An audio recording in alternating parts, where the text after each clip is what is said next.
Thank you for coming back to my channel. I'm Cyrus, and welcome to Africa, to the land where culture and tradition and many times religion are kept and followed through religiously as more sacred than facts and realities. From South Africa through Zimbabwe to the DRC, Nigeria, Ghana, Senegal, and to all the way in Mauritania, is the same thing, and it hardly evolves. And because of that, our outcomes continue to dwindle. Today's episode, ladies and gentlemen, is focused on how the culture of Africa and traditions has been the number one setback to our economic development as a continent, and how it continues to erode further without any practical chance of a real sustainable development anytime soon. Please come with me as I elaborate further on this subject. Let's go. Black Africa faces myriads of problems, from food insecurity, injustice, lack of leadership. Terrorism has become a new problem on the continent, and so on. But there is this particular aspect of our challenge that subtly harms us even more than all the major challenges I've just mentioned. It's found in every Black African society, ladies and gentlemen, and I'm not exaggerating. And the results are the same. And I repeat it, the results are the same. I call it the don't criticize the elder crisis. You see, Africa is extremely careful with how we treat our elders. That is a fact. We are very respectful and appreciative of them. And it is a good culture. They grow old with us in our homes until they die. We will hardly send them to a home for caregiving. And you can say that on the whole of Africa. It's just not an African thing. And in some families, the old is buried right there in the family home, especially in West Africa. We are taught to always respect the elderly, no matter the circumstance. And this has been one of the reasons our societies are still formidable and preserved. But this same culture of respecting the elderly transcends the family system to the political and business environment. It runs deep into the judiciary, the legislature, and the executive arms of governments all across Africa. And ladies and gentlemen, in as much as it is a good moral trait to have, it is also a problem, and here is why.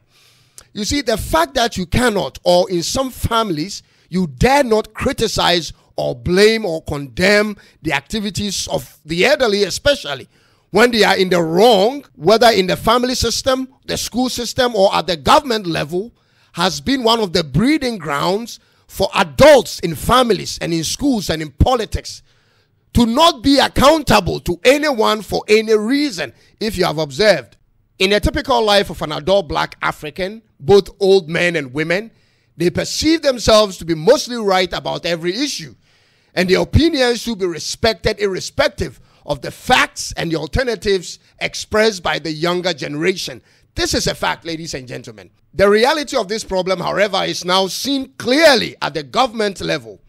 You cannot criticize a government, you cannot suggest ideas to a government, and you will not be given any reasons why anything is being done. As a youth, and I'm focusing on the youth, the age gap between the youth and the adult. And if you watch carefully across the continent, you have little to no room for the younger generation to be a part of an incumbent government, unless, of course, somebody or a father figure holds your hand and puts you there. The governments of Africa, ladies and gentlemen, have become a bunch of old folks who are autocratic, all-knowing, and quite threatening towards opinions contrary to their own. They are quick to sanction or come after you using the system they have created. And that fear they put into you is what deters other young Africans from contributing to national issues. This is hurting the development of our countries. And unsurprisingly, whenever there is an issue between a younger person and an adult or an older person in society, the older generations are generally mindful of the language you use than the substance of the issue. And this, ladies and gentlemen, is also a fact. This mostly happens in a situation when you are invited before elders and you have to explain an issue you have with one of the elders. The situation can be extended to the point where even when you are right in that matter, the younger person will be asked to apologize to the elderly to portray a sort of humble and a courteous side of our society's values, and to also protect the reputation of the elderly in the public space. This is a fact, ladies and gentlemen. And I'm not here appealing for any form of disrespect towards our elders or our traditions. I'll never wish for any elder to be disrespected by any young person, God forbid. That's far from my agenda for today. What I'm asking for, ladies and gentlemen, is to call a spade what it is in the best possible way to get results.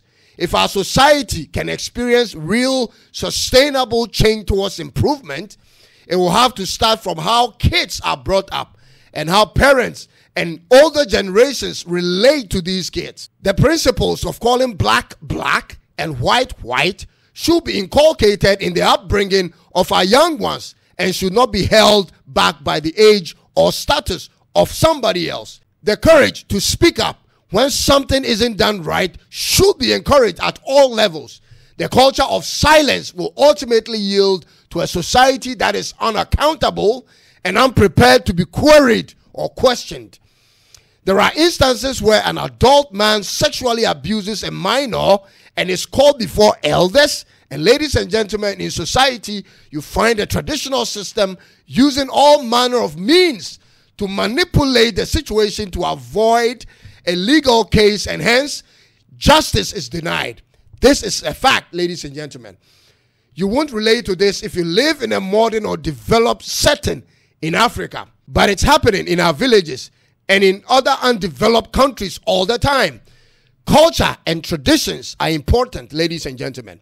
It should be upheld and preserved, but shouldn't be used as a stumbling block to the development of our societies or social lives and our economies. There recently in the news was a local religious leader of a tribe in Ghana who was reported to be seeking to marry a 12-year-old girl.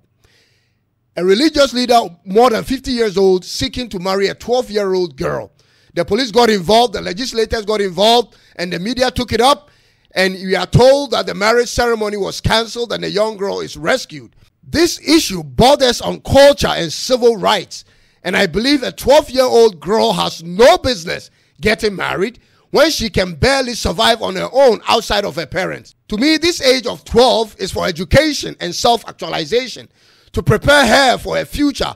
Plus, a 12-year-old girl is not a sexual person yet and still a baby, and hence shouldn't be mothering a baby. If we have instituted laws in our societies, we should allow the laws to work and not overlook them when it's convenient for our parochial interests. Take, for instance, the tradition of puberty rites for young girls, where they expose the naked upper body and walk through town. How does that make sense? It is just inappropriate for today. It's happening in South Africa and in other Southern African countries. And it's called Depot in Ghana. It happens here.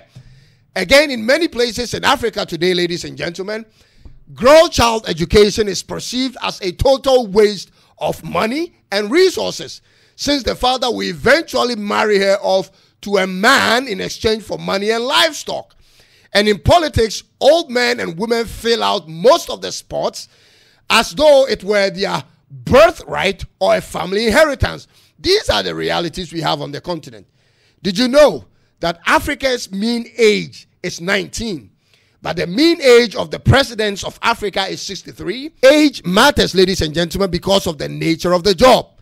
We lack so much on the continent. We are so far behind because the people leading the way are first of all dealing with their ailing health due to their age before they get to their desk. If change will come, it will come because new ideas are brought to the table.